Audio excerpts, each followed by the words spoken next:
आस्था, अच्छा अभी जितने प्रेजेंट हैं उनको मैं बोल रही हूँ। अर्पित, सुब्रत, श्रेयांश, जैन, आप लोगों का आर्ट इंटीग्रेशन का कुछ नहीं आया मेरे पास, और अगर उसमें अपलोड कर दिया है गूगल शीट में then okay. Good morning Veera.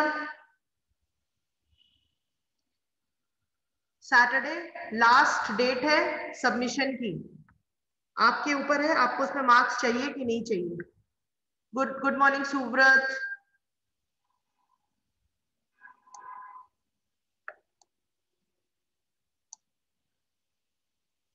Yes, Shreyansh, your I have got, Veeram's got, and I am having 10-12 AI copies, मतलब PDF बोलो या PPT बोलो, other than I don't have. तो अगर तुमने उसमें अपलोड किया है, जिसने मुझे दिया है, ठीक है, वो लोग उसमें भी अपलोड कर दीजिए। नहीं नहीं Veeram, it's not necessary to prepare another one, you have to paste same thing in Google sheet. कम से कम आपने अगर मुझे फॉरवर्ड किया है तो गूगल शीट में भी एक बार फॉरवर्ड कर देना, ठीक है। Saturday is last.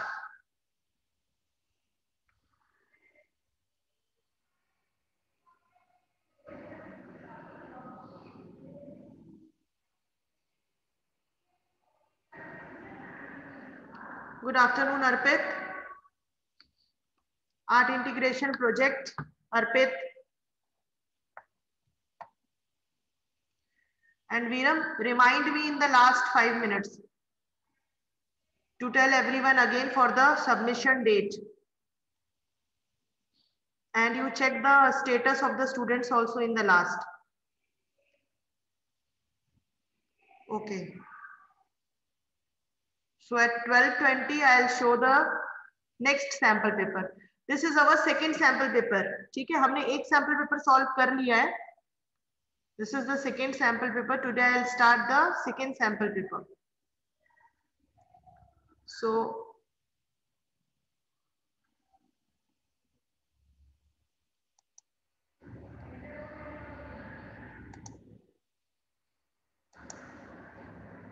this is the second one. Without wasting time, we will start this. Good afternoon, Riyanshi. So this is the question 7. Seventh question. Mention the amount of solar energy captured by the green plants out of the total energy that reaches on the earth from the sun, and mention the percentage of energy which is transferred from one trophic level to the next higher one. So now you give the answer.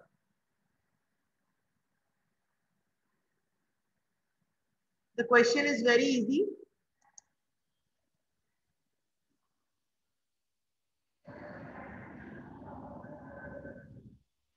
Okay, 10% law लगेगा, ठीक है, but it is of 1 mark.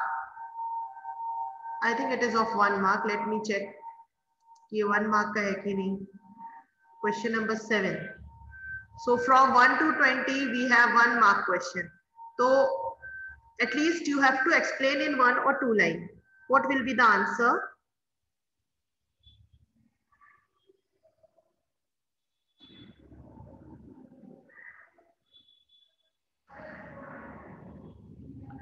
According to the 10% law, in terrestrial ecosystem, the green plants, they capture about 1% of the energy of sunlight. So that is the 10% law. कि सबसे पहले जो सबसे ज्यादा energy मिलती है that is captured by the green plants, फिर जो हायर लेवल तक जाती है वहां पर उस हायर ट्रॉफिक लेवल को जो परसेंटेज मिलता है that is, yes, good morning, good afternoon, ठीक है, तो जो हायर एनर्जी मिलती है जो लास्ट होता है दैट इज द 10% और 1% depend upon the number of calories की आपने प्लांट को कितना परसेंटेज दिया है, दैट इज द 10% लॉ. ठीक, चलो next question. Name a muscular structure that separates the thoracic cavity and the abdominal cavity. Muscular structure.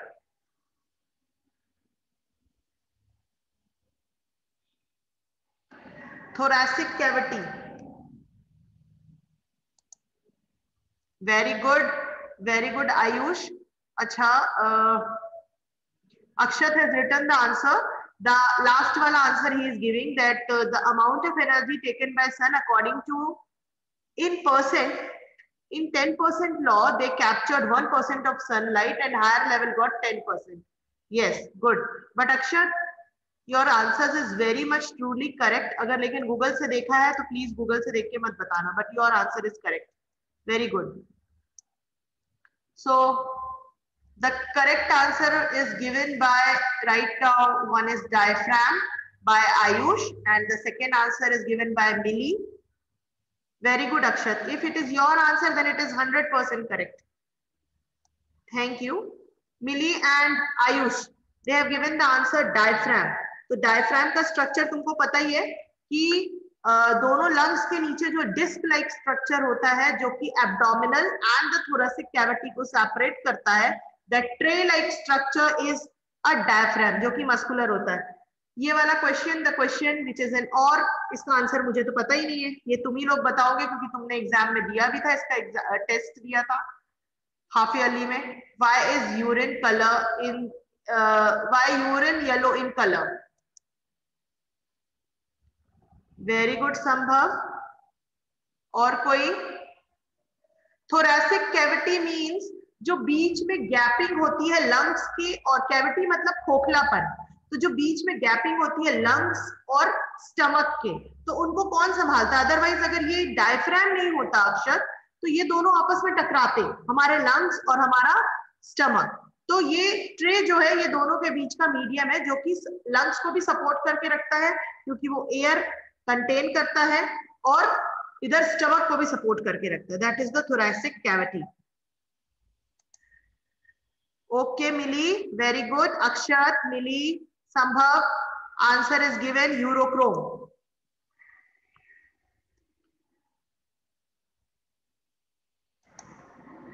Ayush, okay good, Ayush ने भी बता दिया urochrome. Yes. Next question, what is the source of variation in monoparental, mono means asexual reproduction, what is the source of variation? Variation आपने पढ़ा है, variation मैंने आपको समझाया था. Variation means what? Depend upon the environment, depend upon the genetic changes या chromosomal changes. Nature ठीक है, बट इसमें आपको वेरिएशन मतलब जेनेटिक से रिलेटेड बात बतानी है. Veeram, this time you are very late in giving answers. DNA copying error बेटा, लेकिन वो एरर बता रहा है ना, आप कमी बता रहे हो. डीएनए कॉपिंग एरर में कुछ सिंड्रोम्स आ जाते हैं. मुझे इसका चाहिए वेरिएशन. वेरिएशन क्या होता है? जैसे कि मैं तुमको एक एग्जांपल देती हूँ कि अभी जो corona virus, error in DNA कॉपिंग, yes, error in genetic कॉपिंग या डीएनए कॉपिंग, बट उसमें आप ये लिख सकते हो कि जेनेटिक म्यूटेशन. म्यूटेशन मतलब सडन चेंज. तो जीन्स में जो म्यूटेशन होता है वो मतलब तुमने जो आंसर दिया है वो करेक्ट है. वही मेरा सेम आंसर जो मैंने कल तुमको समझाया था कि तुम जो आंसर देते हो वो करेक्ट रहता है, but the word are not technically correct. तो the correct word is a gene mutation और क्रोमोसोमल एब्रेशन या the fault of chromosomal aberration. आप कुछ भी लिख सकते हो उस पर. यस नंदिका, यही मैं बताने जा रही थी अभी कि जो कोविड आया हुआ है अभी, जो हम इतने दिनों से मतलब लास्ट दिसंबर से हम देख रहे हैं कि कोविड का एक स्ट्रेन चल रहा है. अब वो स्ट्रेन सडनली ब्रिटेन में म्यूटेट हो गया, मतलब उसके जो डीएनए में कोई स्ट्रक्चर है वो सडनली वहां से स्किप हो गया. जब आप इसको पढ़ोगे 12th में तो आपको पता चलेगा कि ये कोविड क्यों म्यूटेट होता है. तो ये डिपेंड अपॉन द टेम्परेचर, बाहर का एटमॉस्फेयर, किसी की बॉडी में अपने आप म्यूटेट हो जाता है. म्यूटेट मतलब चेंज हो जाता है डीएनए का स्ट्रक्चर, और या तो वो गुड रिजल्ट देता है और या तो वो बैड रिजल्ट देता है. बिकॉज कोविड जो है वो एक वायरस है. ठीक, अब ये वायरस है तो इसका तुमको गुड रिजल्ट तो मिलेगा नहीं। तो जो सडन चेंज आया इसके डीएनए में, जिसकी वजह से इसका न्यू स्ट्रेन आ गया, तो ये कहलाता है जेनेटिक म्यूटेशन। ठीक, अब क्योंकि ये जेनेटिक्स जीन्स प्रेजेंट होता है क्रोमोसोम्स में, यानी डीएनए में प्रेजेंट होता है, डीएनए क्रोमोसोम्स में प्रेजेंट होता है, इसीलिए हम इसको दूसरा वर्ड बोल देते हैं क्रोमोसोमल इफेक्ट या क्रोमोसोमल एबरेशन। ओके, याद रखना मैं जो अभी तुमको समझा रही हूं। दिव्यांश, कोरोना जैसा कोई भी वायरस अगर अगर कोरोना जैसा कोई भी वायरस इस दुनिया में कहीं भी म्यूटेट हो सकता है, बट डिपेंड करता है कि उस तक एंटीबायोटिक पहुंचा है कि नहीं। अगर उस पे एंटीबायोटिक लग गया है तो वो जो वायरस है वो तो मल्टीप्लाई होगा, बट जो डीएनए है, नया डीएनए जो उसका वायरस का होगा, वो म्यूटेट नहीं हो पाएगा, क्योंकि उस इंसान को या उस एरिया में, मान लो ब्रिटेन में, तो ब्रिटेन में सारे लोगों को अगर वैक्सीन लग गया है तो ऑब्वियसली वहां पर नया वायरस बनने का सवाल ही पैदा नहीं होता है। ठीक है, नहीं दिव्यांश, कोरोना वायरस का वैक्सीन निकला है, बट आपको प्रिकॉशंस वैसे ही रखने हैं, क्योंकि ये वैक्सीन ऑल ओवर इंडिया में और ऑल ओवर वर्ल्ड में पहुंचने में इसको कम से कम 5 साल लग जाएगा, सबको एक एक को लगने में। तो जब तक ये सबको नहीं लगता और ये 100% प्रूव नहीं हो जाता कि वायरस इस दुनिया से खत्म हो चुका है, तब तक आप मास्क, अपना जो आप हैंड वॉश करते हो, सैनिटाइजर यूज करते हो, वो सब आपको बंद नहीं करना है। ठीक है, चलो now move on to the next part. Name the type of cell division in the chromosome number is reduced to half.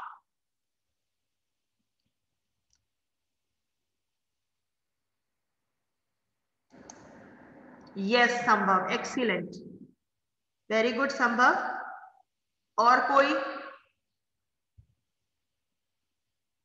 Arihant, yes good. No, no Mili, wrong.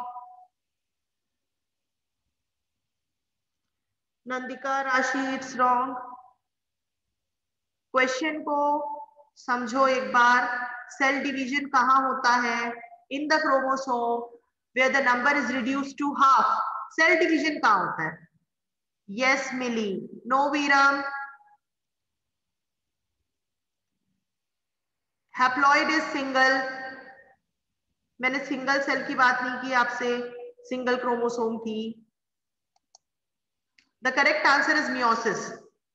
चलो, अब आया तुम्हारे पास एनालिटिकल क्वेश्चन, इसका आंसर बताओ। What will happen if one kidney of a person is removed? क्या होगा? Yes, meiosis is correct answer Viram. What will happen if one kidney is removed?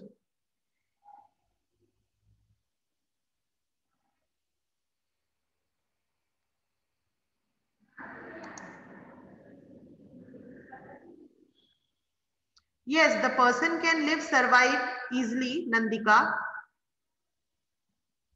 But this is of 1 mark question, तो आपको एक example देना पड़ेगा।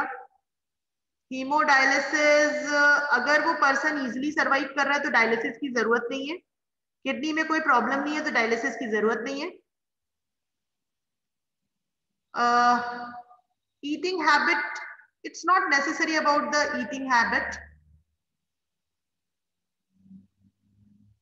Akshat, yes, your point is correct. Filtration process suffer difficulty. नहीं संभव, high blood pressure नहीं होता है। सो चलो मैं अब बताती हूँ इसमें क्या होता है। जब अगर मान लो किसी के पास एक किडनी नहीं है और उसको एक किडनी से ही सरवाइव करना है, wait wait wait wait, hemodialysis, hemodialysis में क्या होता है कि आपका जो किडनी होता है वो फिल्ट्रेट नहीं कर पाता है प्रॉपरली, यूरिन पास ऑन नहीं होता है, तो उसके लिए डायलिसिस किया जाता है और ब्लड का ट्रांसफ्यूजन होता है, जो आपकी बुक में दिया हुआ है, एक पिक्चर में देखना आप कि आपकी बुक में हीमोडायलिसिस पूरा एक्सप्लेन किया हुआ है जिसमें ब्लड ट्रांसफॉर्मेशन होता है। ठीक है, तो अब मैं तुमको बता रही हूँ कि क्या होता है कि जब अगर किसी के पास एक किडनी है, उसको एक किडनी, तो वैसे उसकी दोनों किडनी जो फंक्शन कर रही थी वो अब एक किडनी को करना है।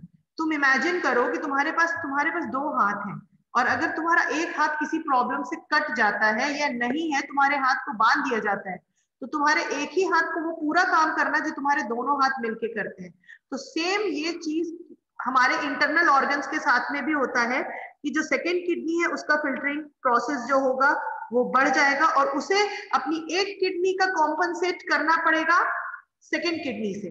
तो दोनों किडनी का, अगर दोनों किडनी हेल्दी है तो एक किडनी ही दोनों किडनी का कॉम्पनसेट करके फिल्टरिंग का काम करेगी। सिर्फ इतना ही आपको लिखना है, इट विल कॉम्पनसेट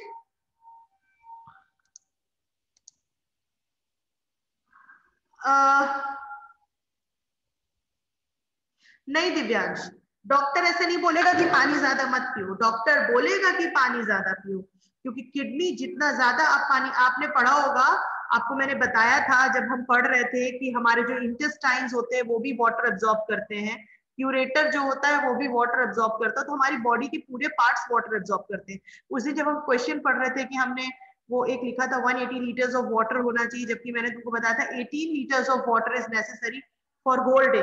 तो इसमें सिर्फ आपको ये है, ये सब आपको कुछ अवॉइड नहीं होगा, बस ये है कि आप कुछ भी हार्ड वर्किंग प्रोसेस नहीं कर सकते। जैसे अगर आप रिक्शे वाले हो गए तो आप रिक्शा नहीं चला सकते, आप कोई लेबर हो गया आप लेबर नहीं चला सकते, आप घर में कुछ भारी सामान, क्योंकि उसपे क्या होता है किडनी पे बहुत इफेक्ट पड़ता है। Kidney is the last organ of our body जो कि पूरी बॉडी का जो गंदा प्रोडक्ट है विद द लिक्विड फॉर्म वो बाहर रिमूव करती है। तो अब आपके पास क्योंकि सिर्फ एक किडनी है और वो हेल्दी होनी चाहिए, तब आपकी वो एक किडनी आपकी दोनों किडनी को कॉम्पनसेट कर पाएगी। Okay, clear clear. योगा हम अक्षत वो वाला योगा कर सकते हैं जिसमें हमें हैवी वर्कलोड नहीं करना है। चलो अब इसके बाद आते हैं हम असर्शन रीजन में। चलिए बताइए 16th, yeast multiplies in sugar. Sugar is made up of sucrose which provides energy for sustaining all activities.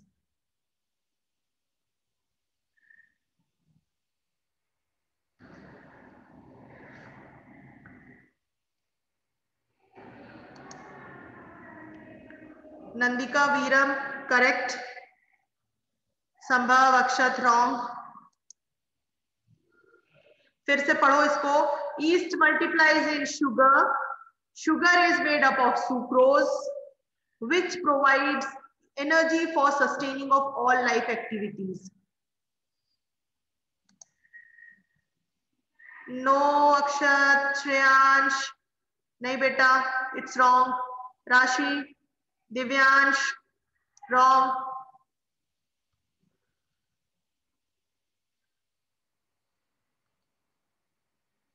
Yes pyruvate, पुण्य यू आर करेक्ट पायरुवेट, लेकिन अब इसमें इतना टाइम लोगे। Sugar is made up of sucrose, ये तो पता ही है, ये एनर्जी देता है, तुमको पता है शुगर जो होता है वो एनर्जी देता है हमारी बॉडी को फॉर सस्टेनिंग ऑफ लाइफ।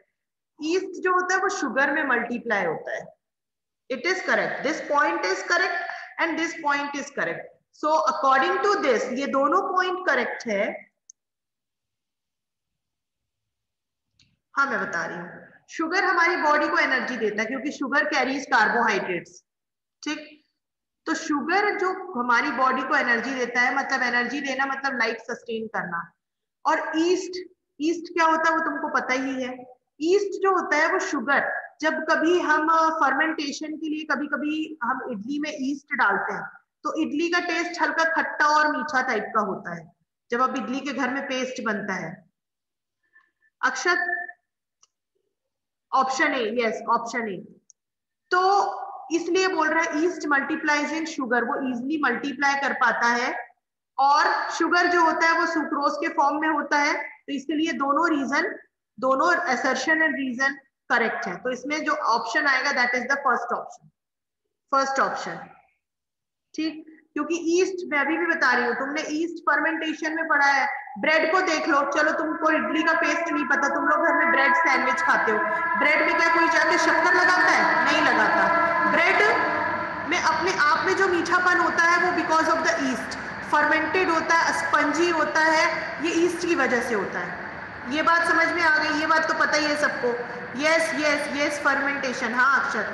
तो ईस्ट की वजह से होता है। तो अब ईस्ट मल्टीप्लाइज इन शुगर, ये पॉइंट क्लियर हो गया। अब शुगर जो होता है वो सुक्रोज का होता है। सुक्रोज शुगर ऑटोमेटिकली एनर्जी देता है। जब कभी हमारी बॉडी का टेम्परेचर लो होता है या फिर हमको कभी बहुत ज़्यादा चक्कर आता है तो हमें ORS सोल्यूशन देते हैं। ORS सोल्यूशन क्या होता है? Oral rehydration salt. उसमें क्या प्रेजेंट होता है? Sugar and salt solution.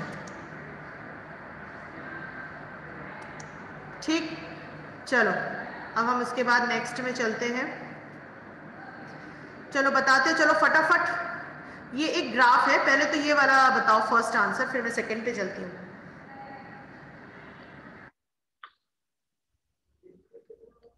We hear and read about the female feticides, which is really a wrong practice. In some families, be it rural or urban, females are tortured for giving birth to a girl child. So up first point, female feticides lead to which major problem in the country?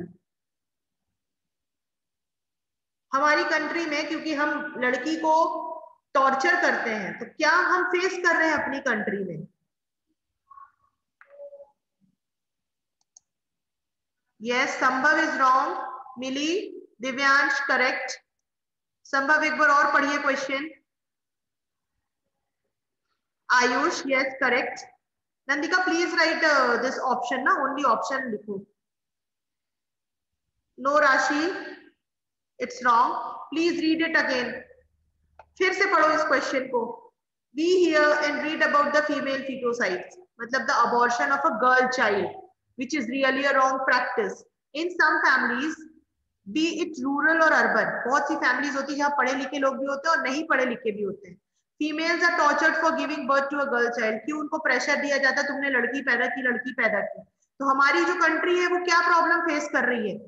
Females, male, female और male का जो sex ratio है increasing, decreasing, unaffected, या male female sex ratio is increasing. क्या face कर रही है हमारी country? Now Sambhav is correct, Kushal you are wrong बेटा, Akshat wrong,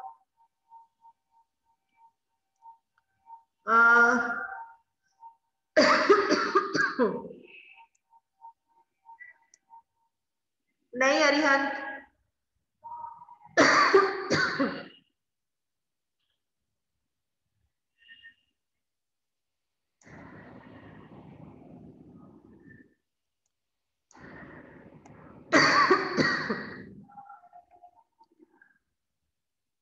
The correct answer is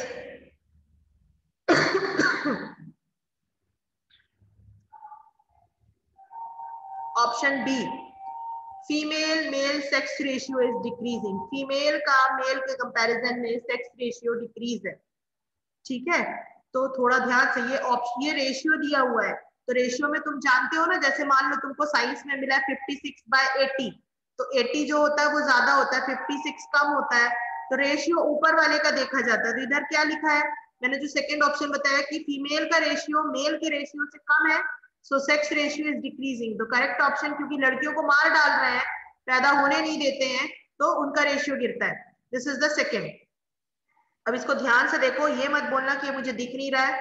this is the pie chart, mention the most popular mode of contraception in females across the world.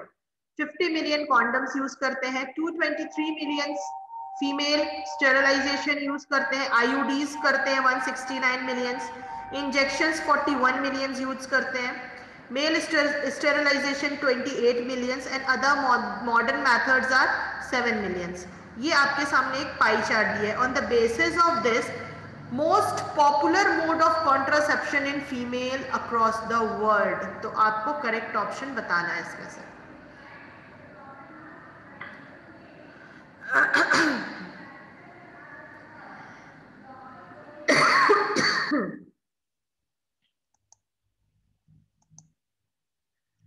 Yes, Arihant Akshat correct, Divyansh write in English, first answer, this answer is first. अब आपके सामने एक graph है, please see, Based on this column, graph interprets the data according to the latest survey. छोड़ दो last question, अब इस पे आओ. Which continent is popular in female sterilization technique? So question is, which continent is popular in female sterilization technique?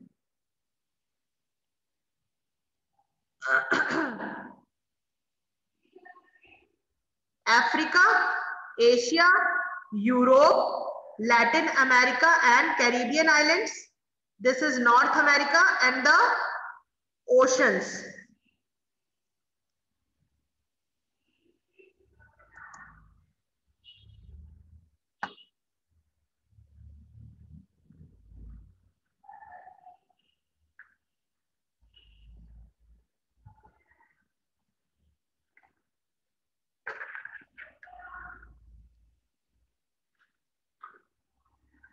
Yes, Divyansh, B is correct.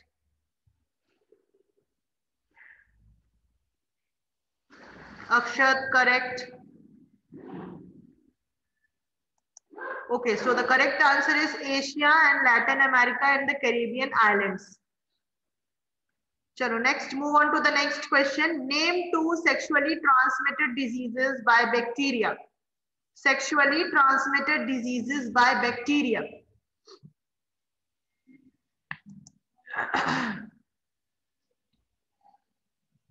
Yes, Millie is correct. Arihant correct.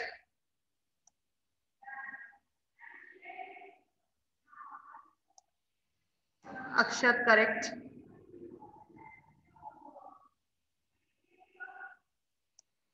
Sambhav, Divyansh correct. Rashi correct. So the correct option is C, gonorrhea and syphilis. From the bar graph, interpret which state is highest and lowest in female sex ratio. So this is the question and this is the bar graph. Andhra Pradesh, Bihar, Delhi, Gujarat, Haryana, Karnataka. So you have the options and the numbers are easily visible. So the correct answer. हाँ, ads होता है but उसमें दिया नहीं है option.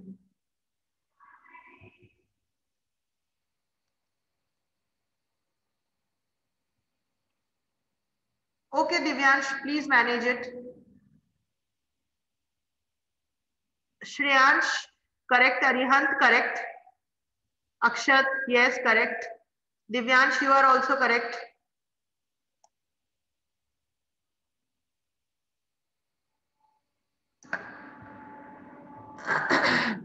No, Nandika. Millie, correct.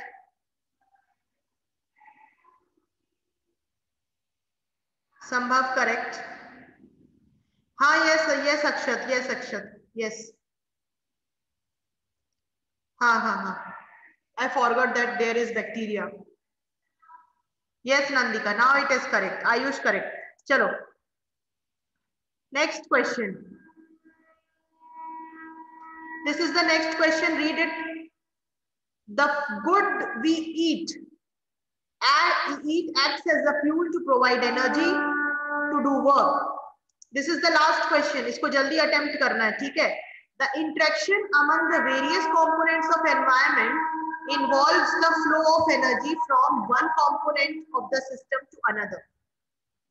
The green plants capture sunlight, energy of sunlight at each trophic level.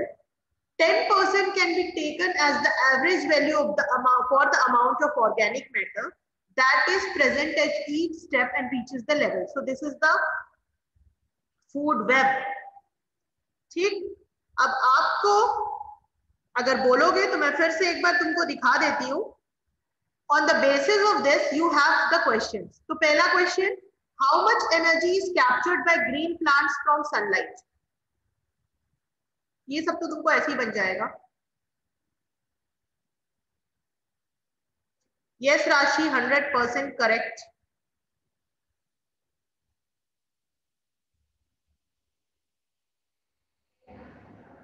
आपको इस option में से करेक्ट ऑप्शन बताना है. Rashi is correct, Ayush is correct,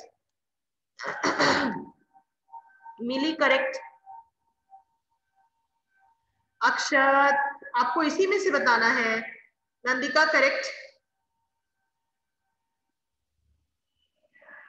Yes, Akshat, it's correct. Veeram, that I explained you with the example, but अभी आपके सामने बोल रहे 10% में आपको बताना है. No. How much energy is captured by the green plants from the sunlight? So the correct answer is 1%. क्योंकि आप 10% लॉ पढ़ रहे हो, मैंने आपको उस दिन 100% भी समझाया था, तब आपको पता चला था कि किस तरह से ग्रीन प्लांट में 10% पहुंचता है. बट जब आप 10% में निकालोगे देन इट विल बी 1%. ठीक, तो द करेक्ट आंसर इज 1%. इस बात को याद रखना. First option. Next question. If a grasshopper, ये मैं नहीं बताऊंगी, ये तुम खुद बताओगे, मैं एक्सप्लेन भी नहीं करने वाली. If a grasshopper is eaten by a frog, then the energy transfer will be formed. Producer to decomposer, producer to primary, primary consumer to secondary, and the secondary consumer to tertiary. ये तो तुम खुद ही बताओगे. Grasshopper is eaten by frog. Yes, good Arihant. Sambhav, good. Nandika, wrong. Kushal, yes. Akshat, very good. So the correct option is C, primary consumer to secondary consumer. ठीक है, चलो. Next. Which of the following is not a producer? Which of the following is not a producer?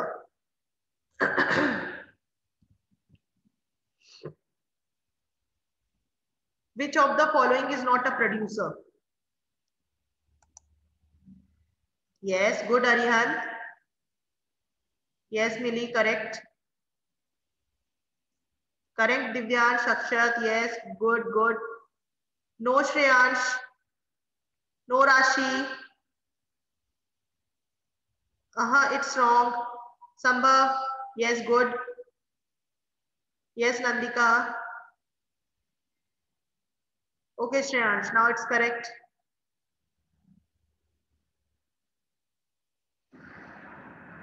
Yes, the correct answer is zooplankton. Zooplanktons, small animals, small organisms. Next question.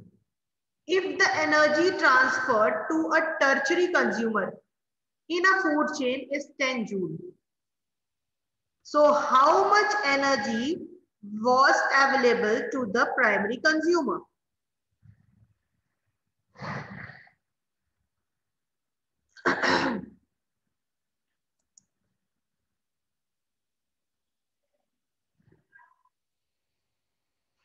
Yes, Arihant, ठीक है, correct.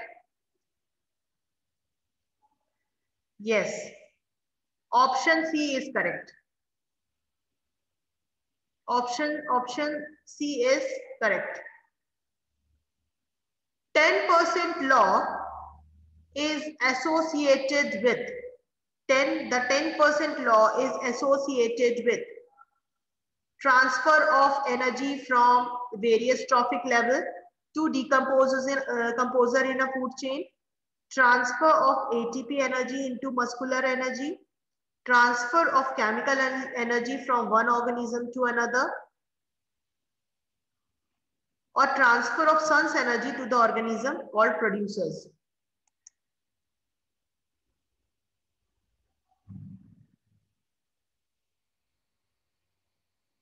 Millie is only correct. Nandika correct.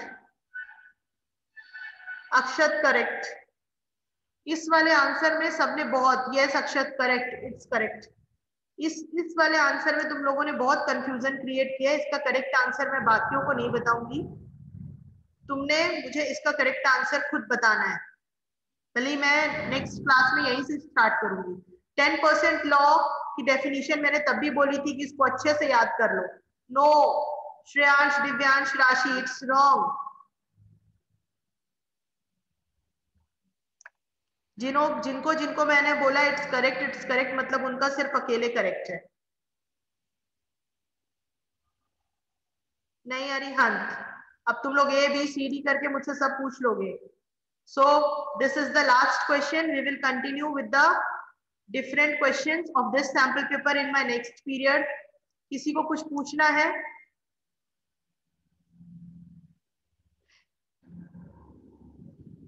Okay अक्षत, हाँ बोलो।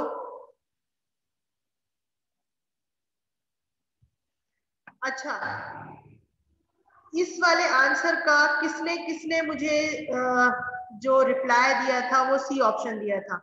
Just raise hand. किसने किसने मुझे reply सी option दिया था?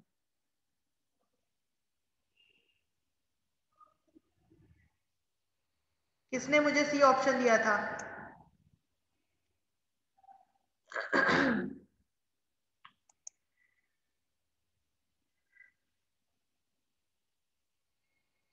This fourth question. Okay, so Nandika, I am choosing you. You have to explain this question to this Akshat. Yes, ma'am. Ma'am, so it is asking that the tertiary consumer in the food chain has 10 joule of energy.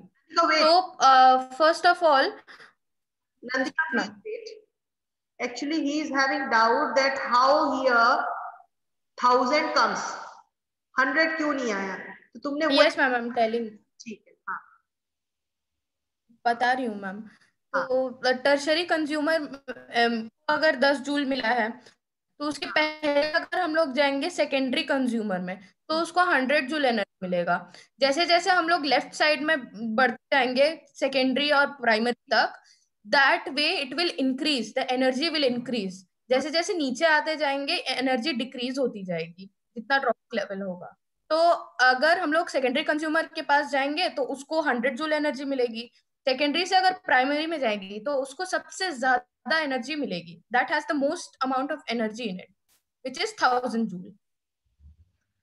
So this is the clarification of this answer, and I want to tell you one more thing. Okay, okay Akshat, now understood. Acha students, I am giving you the day till Saturday. Saturday is the last day for the submission of art integration of science, including physics, chemistry, biology. आपने Google form जो आपको मिला है class के group में उसमें upload करना है। जिसने मुझे व्हाट्सएप किया हुआ है उसको भी उसमें अपलोड करना है। इसके अलावा अब तुम लोगों को और टाइम नहीं मिलने वाला क्योंकि मैंने तुमको दिसंबर में बताया था और उसके बाद मैंने एग्जाम हो गया, तुम्हारे एग्जाम का रिजल्ट आ गया और अब आर्ट इंटीग्रेशन पे फोकस करना था। 15 डेज मिले थे आप लोगों ने, जिन्होंने दिया है ठीक है, मेरे पास 10-15 कॉपीज ही है, तो जिन्होंने मुझे व्हाट्सएप में दिया है वो उसमें गूगल शीट में अपलोड कर दोगे, ठीक है? क्लियर?